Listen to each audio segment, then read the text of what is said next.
everybody in the whole world is saying it's only deluded Arsenal fans can't see that.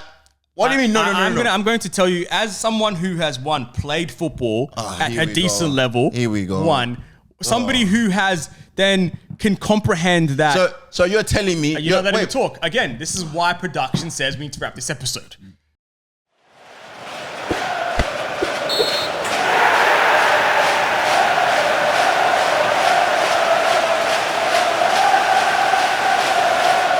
Yes, people. I'm on business today, yeah? I am on business today, man. We need to get into this. Production said we need to get into this. Get this one done quick, sharp. There's a lot of talking points we need to discuss. I'm doing an intro. Listen, I'm doing an intro. I don't care, man. I'm happy, man. I'm doing an intro. Come on. I go by the name of Deny. That's right, DSS Remove. And today I'm here with Carla. I'm not going to let him do an intro. Go by the name. Go. You already know, you know what I'm saying, boy? Staying on business. What are you doing? Coming back again. Done already. What are you doing? Don't worry, man. Excuse this behavior. What are you saying, though? My man doesn't get an intro. No. What are you saying, though? I'm doing an intro. No. What are you saying, though? Production. Do we need to cut this inside again?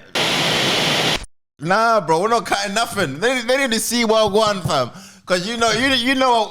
Why is this guy talking right now? Let me not chat. All right. Let's get into it. Today. As you know, I'm Deny. Khaled, like I said, I got interrupted doing my intro. Today, we're doing an episode. We're going to recap the two key games from the weekend. Obviously, Liverpool fan, Arsenal fan. We'll dive deep into those games. But we also want to rank every team's transfer window, giving it an A, B, C, or D. Before we jump into that, make sure you hit that like button, subscribe, hit the notification bell, do all that stuff. This one's going to be a mazza. And just to let you guys know is we need to get to 7K followers, 7K subscribers, on YouTube, 7K subscribers before the end of the month because the team's going to Japan. And if you lot want to see what we're going to get up to in Japan, come on, make sure you hit that subscribe button. Because if you don't, I don't know, man. Y'all know, man. The channel may be gone. Come on, man. I'm still doing my intro. The channel may be gone. I don't know. Again, I'm standing on business today because there's some things we need to address. But without further ado, I'm going to give you your moment, your time to shine. Now you may be able to speak. But don't tell me now we're going to be able to speak, man. Again. Because you already know. Again. Yeah. Because I've been hearing a lot of people chatting my name. Wait. Chatting this, chatting that. Yeah. And what happened? Production. Do we need to start this again, production? We deliver, boys. Tell me what you thought about the Liverpool game. Give me a quick little recap. What did you think? What were your key takeaways from the Man Utd Liverpool game? Obviously, a big game in the English calendar. Your, not geographical rivals, but kind of your biggest historical rivals. Tell me what happened in that game. It's the biggest rival in England between United and Liverpool. Let's get that right, first of all. At Old Trafford, yeah. We came, yeah.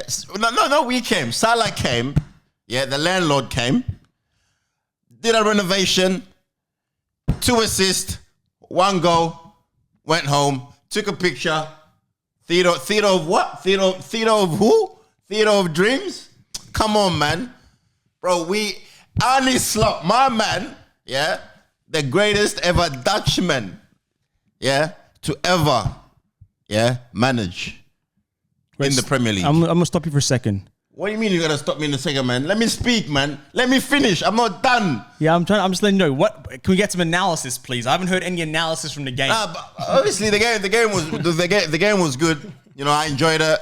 You know, the system was interesting because I've never seen a game where United had so much possession because they had more possession and we just capitalized on their position. Casemiro, you need to stop playing football, first of all. Rashford is more like Crashford. That guy's finished. Kobe Mano, I can let him slip. I can let him slide. But I am telling you right now, yeah, that United, you lot got slapped up. You lot got done. 3-0 at home. 3-0 at home. Bruv, it's looking long for you lot, man. I can jump in on that too. I think that United got outplayed. Liverpool were at one point playing Sheva or Rondo, for those that know ball. They were just passing through the lines. Salah had a great game. Diaz had a great game, but for me, the standout player for Liverpool was Gravenberch in midfield. Bro, and he was everywhere. That midfield was running. They were all over the pitch. Now, Casemiro, there's a lot of people talking about Casemiro and saying that the football, there's a quote, I can't remember who said, I think Jamie Carragher said it about leave football before football leaves you. Now, Casemiro for me, right, he's in a bad situation and he's the scapegoat. Man United's defensively, Man United, they're shambles. They're shambles, right? Midfield, they don't really have a style of play. So he's gone from being at Real Madrid and being part of this system of, okay, we can say elite ballers, right? And we know who Real Madrid are. It is elite. But then he's come to United. His first season, he was one of the best players at United. The second season, everything went to shit. One of the biggest fall-offs a world-class player has probably ever had. But where are the other players in this? Like, respectfully, Kobe Mainoo he had a terrible game. Rashford, yeah, he created probably United's best chances, but he was two crosses into the box, but that's all he did. He was terrible. It was terrible. That's all he did. I feel sorry for Bruno because Bruno tries, but he didn't have a great game. De Ligt comes into that lineup. I don't understand why De Ligt starts. But De Ligt was the only player for me in that United team that I could say put on a shift, because he was trying his best to keep the defense solidified. He was doing his best to keep everybody on lock. But the whole team just looked like they don't know what they were doing. But what I'm trying to say is, like, how long has De Ligt had in this Man United team, and not even to take into account, Man United don't have a structure. And what's happened, what's worked in the recent times, and who's probably been the best United defender, and I can't believe I'm saying this, is Harry Maguire. And speaking of Harry Maguire, you're forgetting that he started the last 2 games.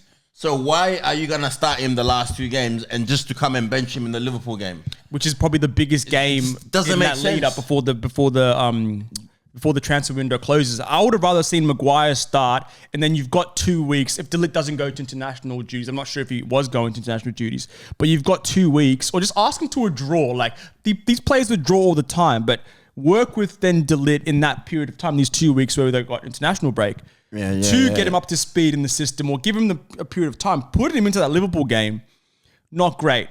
Xerxes up front, he probably had... He had 1 or 2 chances that he probably should have put away at a header. He probably hit straight at Alisson. Now, yes, it was a shot on target. Yes, it was a header, but he probably should have scored that goal. He should have scored. Other than that, United were, I can't swear, but United were terrible. They were terrible, Liverpool, I'm going to give you guys your credit. You guys outplayed them. You guys have a style of play. You guys have started better than I thought you played, considering the transfer window. I feel like, for me, the battle was won in the midfield. Exactly. The battle was won in the midfield. Because even when you look at it, how is Slot going to come in after the game and expose their whole tactic?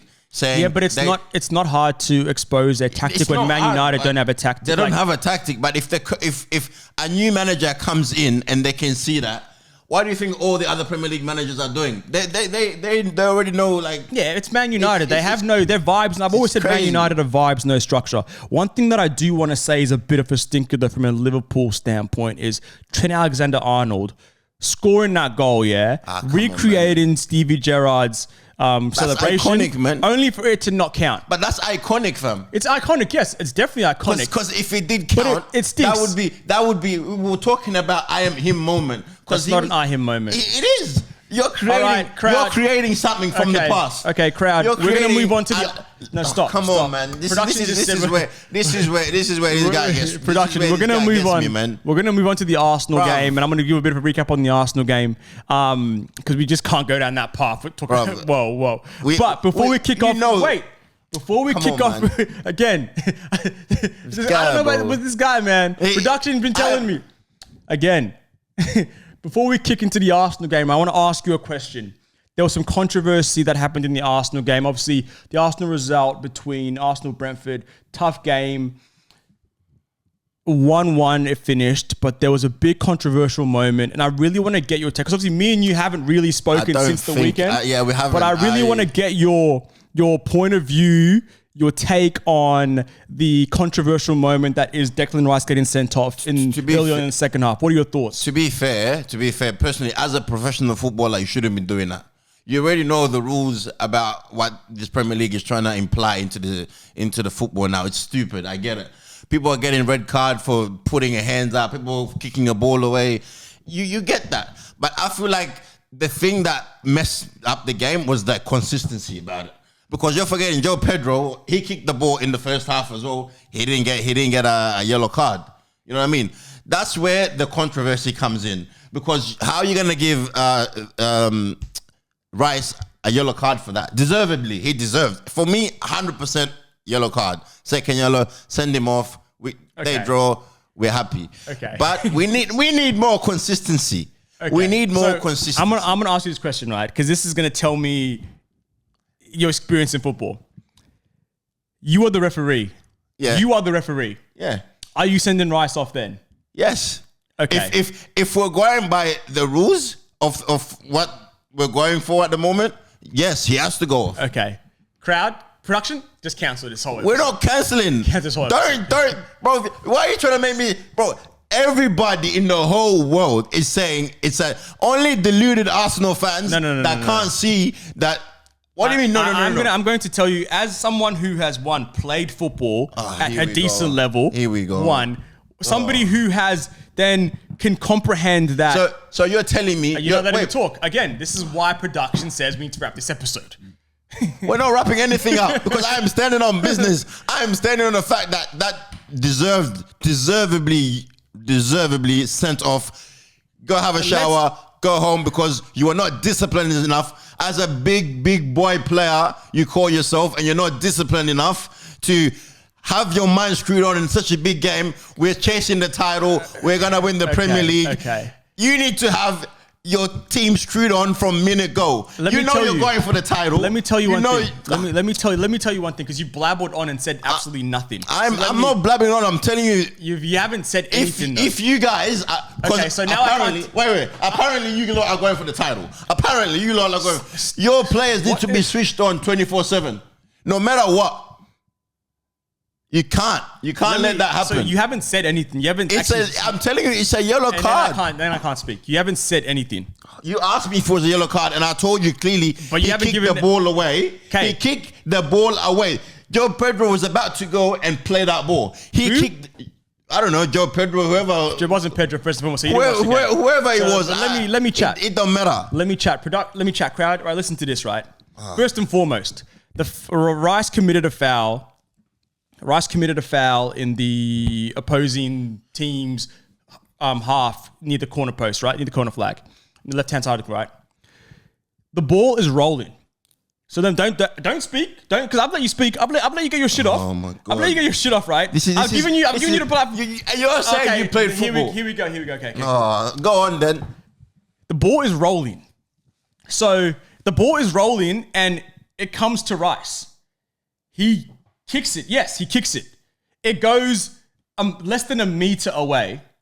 And then my man boots him on purpose, by the way. When you look up the field, there's not a single Brighton player making one in behind. So where he wanted to kick the ball, you're giving the ball straight to Raya. That's first and foremost. So if the ball is rolling, you've seen it. When the ball is rolling, it means that free kick, it can't be set.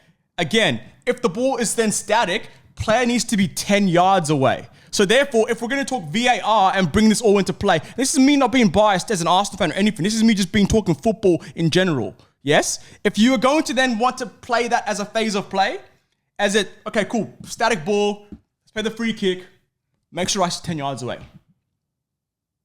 Not to mention, João Pedro now boots it 50 meters away, nothing. If you are a referee or you have any common sense in football, you have any type of common sense, you have a brain. You have a brain. You say, Declan Rice, do you want a yellow card? Don't do that again. This is your last warning.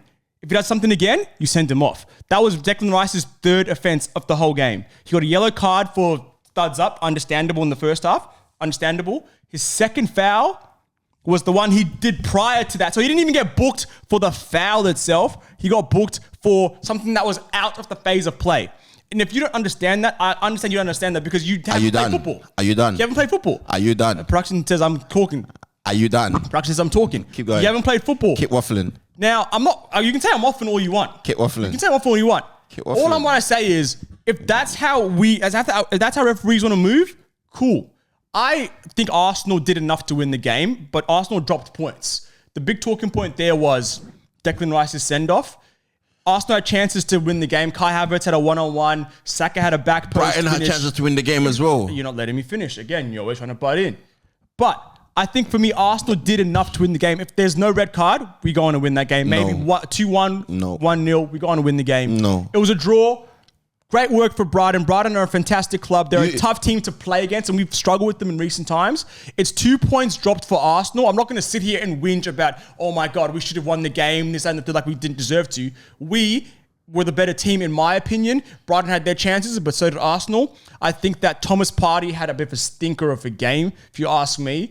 The goal that was conceded was actually his fault. Everyone's talking about Gabriel and Saliba getting split open. Pause.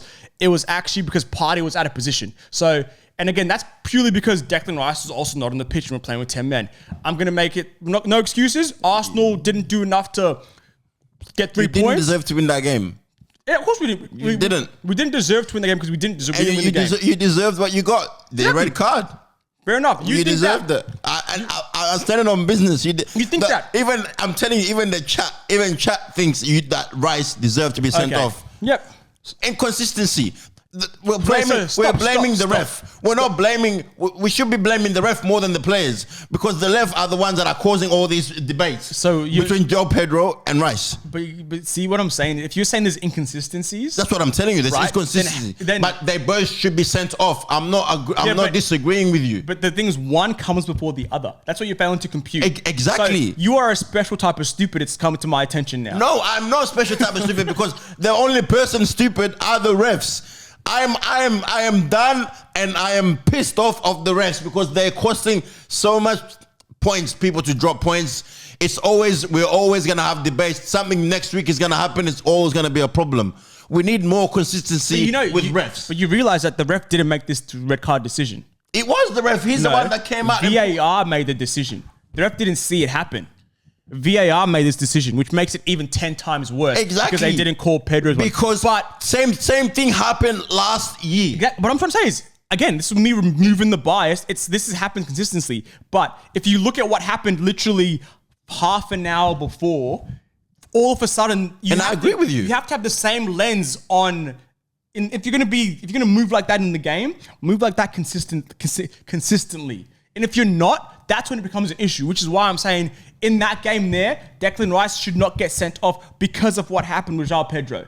If João Pedro got a yellow card, then yes, Declan Rice gets sent off. I completely understand that. So you agree with that point? No, I don't agree with that point. Why? You just said it yourself. No, no. You just said if Joe Pedro gets a yellow, then Rice should have been sent off. That's how the referees refereeing the game. But if you let one go... So why are you saying he shouldn't be sent off, but he should be if Joe Pedro got a yellow card? It doesn't make sense. You're not willing to... You can't comprehend and compute things. No, but you're saying... I got what you said. You're saying if... Okay, production's telling me we need to move on. But the thing is, you can't comprehend and compute what I'm trying to tell you. I got what you're trying to tell me. If João Pedro does not get sent off for what he did, Declan Rice cannot get a yellow card for doing the exact same thing, but in a lesser regard. We're going by ifs now. So if my uncle or my auntie was this, it would have been that. No, ifs and buts. This is what I'm trying to... Okay, it's all subjective. One, it's all subjective. Come on, two, man. It's a decision. So... If one thing happens, come on, deny, man. You're better than that, man. You are a special type of stupid. But we're gonna move on from that, crowd. Please let us know what you think about the Declan Rice send off. My man here is the way he computes things is hard. Like it's hard. Trying to play two up front is crazy hard with this guy on here. It happened, and everybody saw it. No, the referee didn't see it. But we'll move on. We'll move on from there because we can go around this all day. We can talk about this all day and we don't have that much time. What we want to do is we want to rank all the Premier League teams' transfer windows. To kick things off, let's talk about Arsenal Football Club, my club. Now, I'll kick this off and say Arsenal signed Calafiori. They signed Neto, the backup goalkeeper now. We also signed Raheem Sterling on loan. We've got... Walcott. Another Theo Walcott, that one.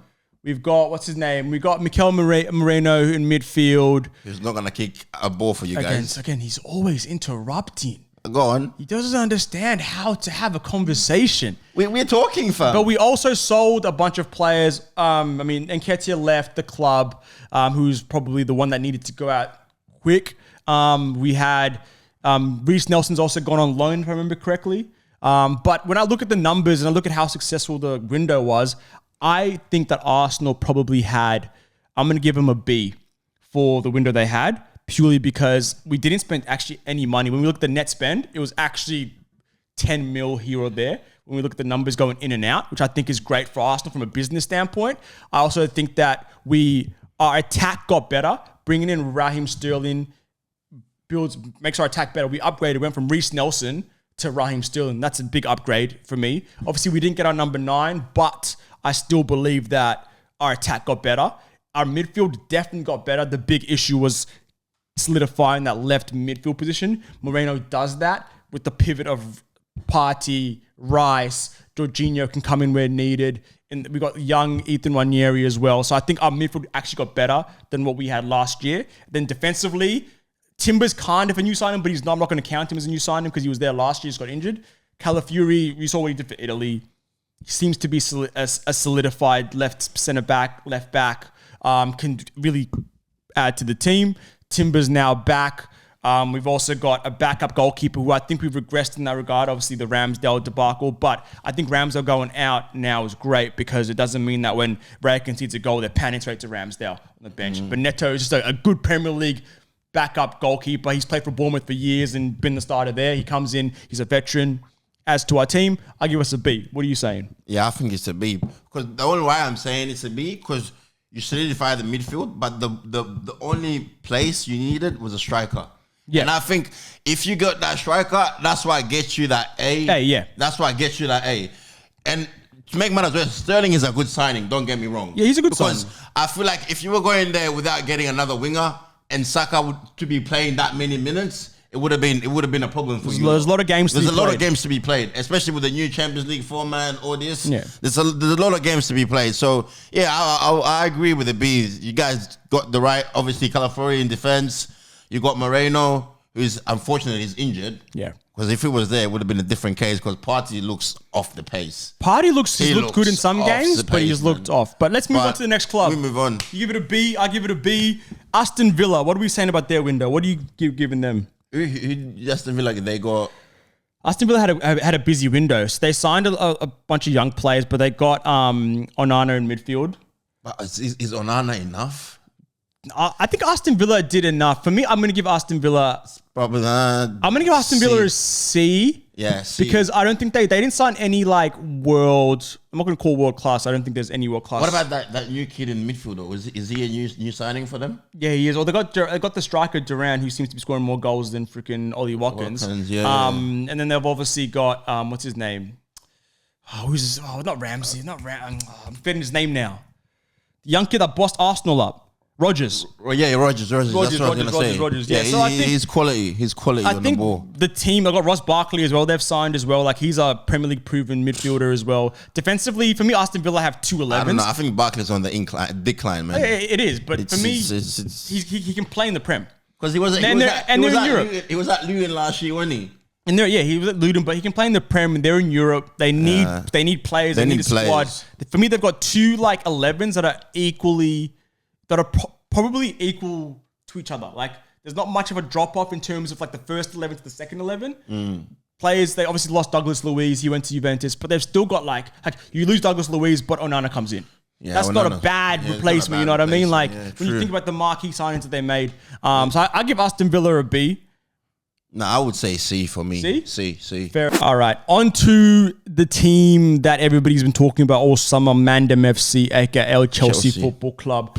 How are you rating them? Bro, they can get whatever rating they want because they just sign whoever's available on the market, man. Give them a grade, bro. Give them a grade. These men, they just look, this guy's available, come, you're in. My dog can kick a ball, bro. You can kick, come, defend for me, fam. This is Mendham, but for me, I feel like, I don't know, who did they get? They brought in Pedro Neto. They brought in Dewsbury Hall. They brought in Trossen. They brought so many. They brought Felix. They brought Sancho. Like, They brought in a lot of. They brought 8 goalkeepers. Do they even need them though? The thing is, you know what I think? Some players are never gonna get minutes. I predicted Chelsea to finish 4th in the Premier League, and the only reason why I think that is because I actually think that like when I watch this team play, they didn't get their striker, but going forward, when they break with pace. Like yeah, but they've got a good attack. Like when you look at their attacking depth, they've actually got a good attack. Yes, they've got a lot of players, but if we listen to Enzo and what he's saying around that, I only work with 21, 22 players. You can only have a certain amount of players on the bench. So how are all these men gonna be able to get minutes? That's the thing is if we listen to Endo though, when he says that like he only works with 21 players, when you look at a first team squad, they only work with probably 21 to 25 players, really. True. Everyone else is kind of reserves. Now, if he's saying that these are my 21 players and everyone else, boom, you're just there until you're sold and you're a business transaction. Yeah, businessman. Like keep them on the side for now until we can make money out of them. Keep them on the side. Like I'm not. What's it called? I'm not upset with that. Like for me, Chelsea good going forward. They've got so much depth. Defensively, that's what I think they need to kind of fix up. But if I'm going to give these guys a rating, I'm probably going to say a C. Like, yeah, a C. They've signed a lot of players. They've signed a lot of potential. Good players. They've signed potential. Like they're signing potential. They're not signing proven players now. They're signing potential. Yeah, but I don't know if it's going to work for them, man. I don't. That Chelsea project, it baffles me, man. Because you're signing all these potential players, but are they all going to get minutes? Are they all going to get game time? You know, you've got Sancho, you've got Felix, you've got Madueke, you've got all this Neto, you've got Modric. They all play on the wing. Like, who are you going to start? Nkunku. Bro, how many wingers do you want? Like, they can't all play in the one team, fam. I don't know. It baffles me. Next club, we're going to talk about Fulham. Fulham Football Club. I think they had a good window. I think they're the good version of what's in West London. I think that Emil Smith-Rowe comes in. I think that Reece Nelson comes in. Yeah. I think Ryan Sessegnon, I think, comes in from Tottenham. I think that is a sound window. Obviously, they lost a few players, but I like Everton. I like Fulham. I like what they've got cooking over there. Yeah, I like Fulham, fam. I don't got any bad hate with them, bro. They signed decent players.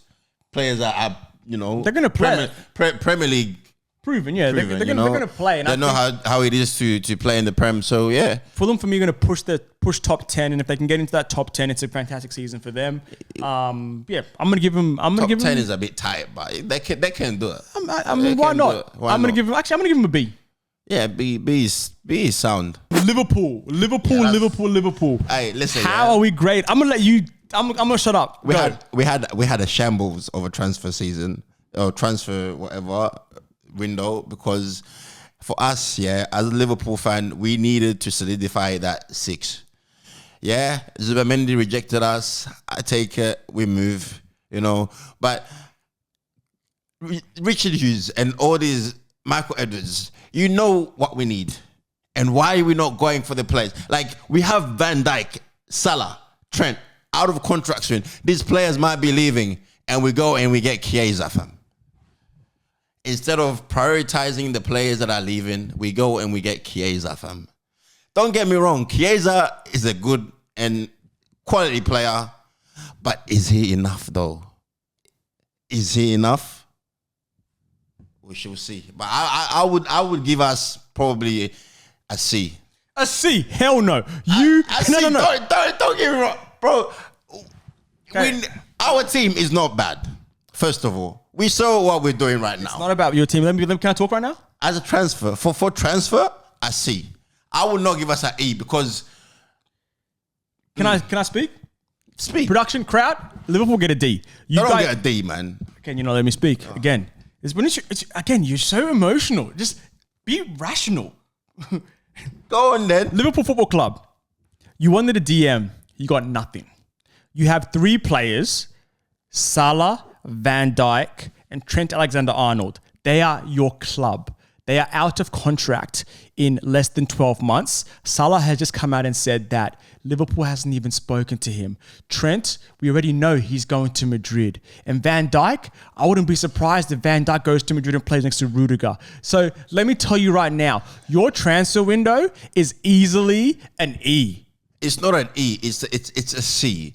You can't go E because we got Chiesa and he's meant to be a Salah replacement. That's how I see it. We're moving on to Man City because we're moving on to Man. You gave Liverpool a C. I gave him an E. Move on to Man City. What were you saying about Man City? I think you gave him an E. No, I gave Liverpool an E. All right, we'll move on to Man City. Let's go to Man City. No worries. What do you give Man City? They signed Savinho. They got Gundogan back. They've got. Yeah, I would give him a C. I give him a B. I give him a B. Going back to your ex, I don't know. I give him a B. You know why I give him a B? Why? Because they lost. They lost a striker in Julian Alvarez. Alvarez, right? Yeah. Yes, they lost a striker.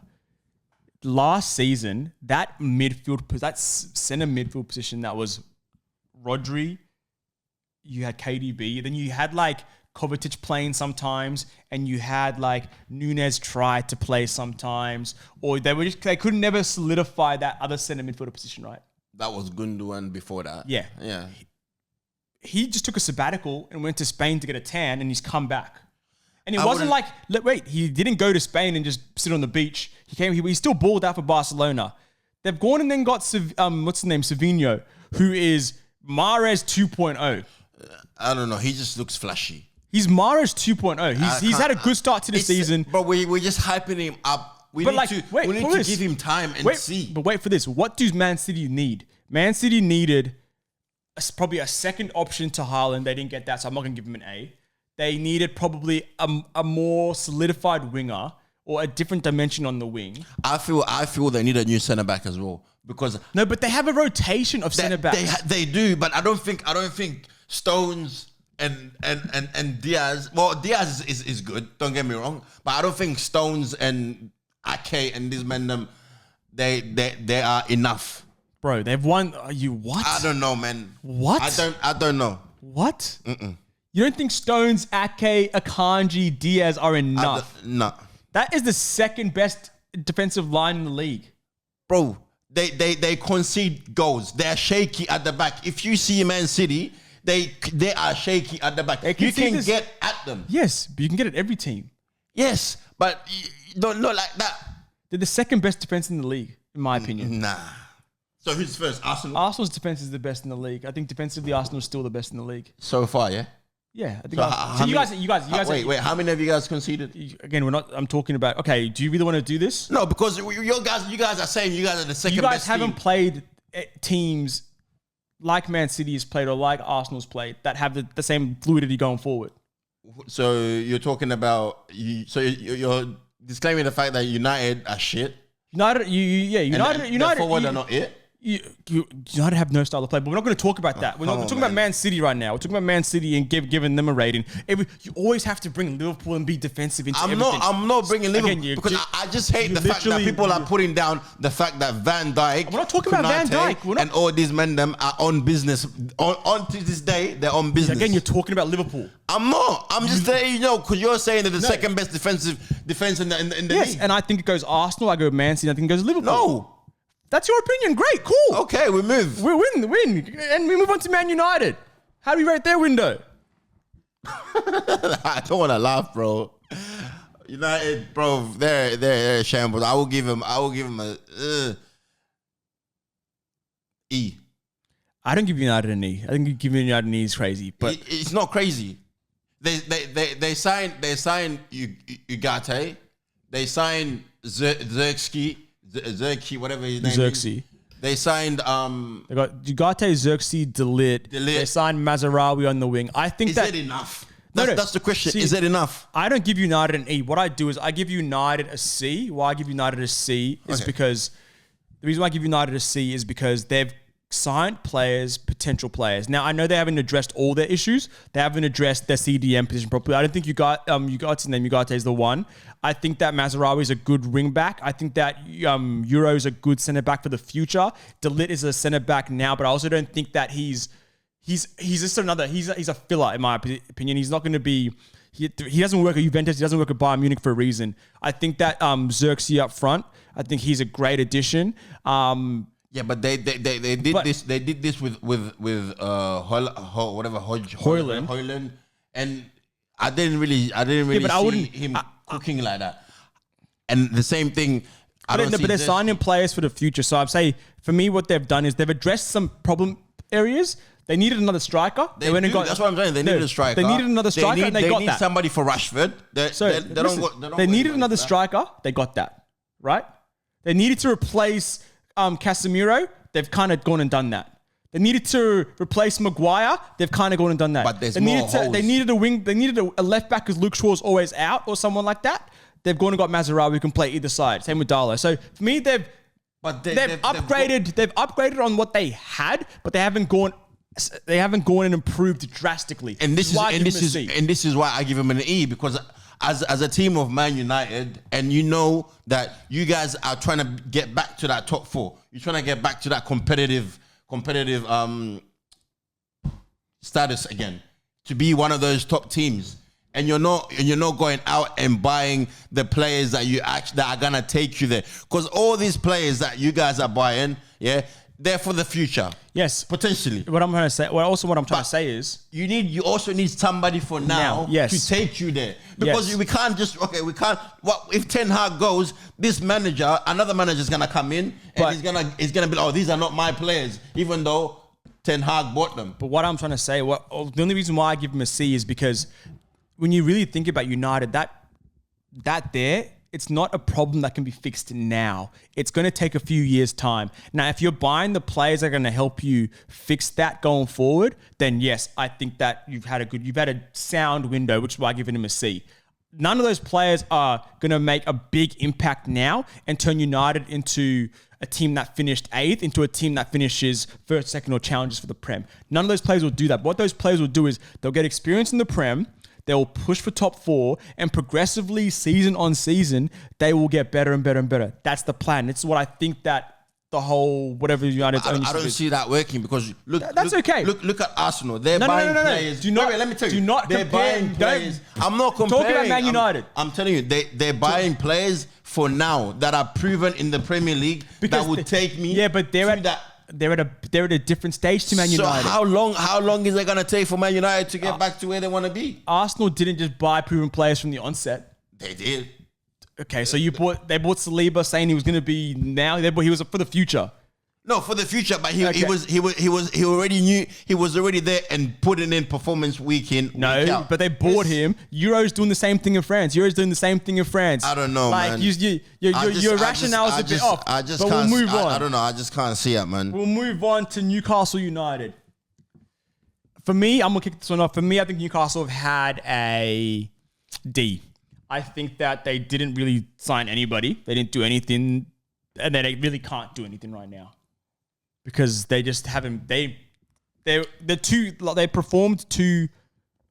How do I say this? They progressed too quickly for their trajectory, which means that they made Champions League, but then they also regressed in the Prem and didn't get out of the Champions League, and they couldn't invest the amount of money they wanted to invest in the club. So I think they're probably 2-3 seasons away from where they actually need to be. So right now, the window they had, they didn't really do anything in it, and I'd give them a D. Quickly, what do you give them? Yeah, I agree with you, man. They needed to strengthen, but they didn't do it. So that's I give them a D as well, man. Them Hotspurs, shit Spurs, my second most hated club. I give them a B. Yeah, I agree with you. Archie Gray, I think it gives him versatility at CDM as well as centre back. Solanke up front gives him a bona fide goal scorer. Pause. I still think that Son can't play on the wing anymore, but I don't know. It's debatable. Can he play on the wing anymore? Can he not? I don't know. Timo Werner was a stinker, and I don't know what you're thinking. But I don't know what they were thinking with that signing, man. I don't know what they're thinking, but I think they got their striker. They were missing a striker last year. Harry Kane left. They went and got a striker. They spent big money on a striker. 60 odd mil, I think it was. Was it 60 mil? Yeah, big around there. Yeah. So I give them a C. They got a striker. They got a CDM in Archie Gray, who's for the future. So yeah, I give him a C. I give him a B because they needed to get a striker there because they needed to fill the void of Harry Kane. Not that Solanke does that, we shall see, but they got what they needed. So yeah, a B is very You sound? West Ham, East London club, West Ham. I give this guy. I can't even talk right now. I give these guys a B. Who did they get? They got Kilman from Wolves. They got Wan-Bissaka from Man United. Oh, that's a good signing. They got a midfielder. Who else did they get in midfield? Wan-Bissaka was cooking. Who else did they get in midfield? And why is it when player leave Man United, they turn into... They got full crook from Dortmund. Yeah. So, production. Let me look this up. Production. Tell me who they got. Somerville, full crook, Wan-Bissaka, And Kilman, and Geem from Palmeiras. Yeah. Yeah, nah. That's For me, that's a a B. B. That's a B signing. Thanks, production. They strengthen their squad, especially with Wan-Bissaka, because he looks like an outlet for them. Like he looks like he's gonna cause havoc going forward with his pace and his deliveries. Are we really talking about Wan-Bissaka going forward? He's good. I watched him against them, bro. Wan-Bissaka does not. You're not going to come up to. You're not going to come on final whistle and say that Wan-Bissaka. For West Ham, if you watch him, bro, he's the outlet. Oh my days! You clearly didn't watch the game. No, but he's played one game. Yeah, but going forward, he was dangerous. I'm basing it off that game, that one game, and that tactic they're playing. Your whole analysis is based in that West Ham had a good summer because they signed Wan-Bissaka. No, I'm not saying because of him. I'm saying because they have an outlet now going forward. I'm not saying because of him Wan-Bissaka is alone. the most defensive-minded centre back. But So when you say going saying forward, with his pace going forward. pace and Wan-Bissaka going forward aren't things that should be in the same sentence. But he's got pace going forward, man. All right, production, crowd. Pause. He's dangerous, crowd, man. let me know what you think of my man's comment here, his take on. Wan-Bissaka for West Ham going forward. I've never been interrupted so many times. Pin that. Go. I'm going to give West Ham, I'm going to say a C. I said a B or a C. B or a C. Haven't quite decided yet, but I'm going to give him a B or a C. Kilman, decent centre back from Wolves, obviously. Wan-Bissaka, upgrade on what's his name? Carfal. Full crook, good, I guess, bench attacker, striker coming from Germany. They've got Somerville as well, who I think is going to turn into be a key signing for them. Paqueta's still there. Mikel Antonio's still there, obviously, doing what he does. Bowen's still there. West Ham are a good squad. But last but not least, Wolves. These guys copped 6 to Chelsea. They lost Pedro Neto. They lost Kilman. They lost some big players. I think that they've had a stinker. I don't really know any notable players that they have signed. They did sign that one defensive mid from Brazil. I forgot his name. Yeah, but what's that going to do for Wolves? I don't know. You lost your best winger who's always injured. But when he was playing, he was your best winger. You lost your best centre back. Yeah, that's shocking. That's a C. Straight out a C for them, man. I'm going to give him an E. I don't think they did anything. Really? I'm give him an E. I don't think they did anything. Anyways, crowd, it's been a heated episode. It's been a long episode. Certain man just can't give proper analysis, but we will let that slide. I've been denied. Okay, always interrupted. Go. Now go on then. Speak. I'm going to do an outro now. I've been denied. This has been Carl. This has been the final whistle. Make sure you like, share, and subscribe. Again, we need to get to 7K followers because we need that before the end of the month, before we go to Japan. Come on. We out. Peace.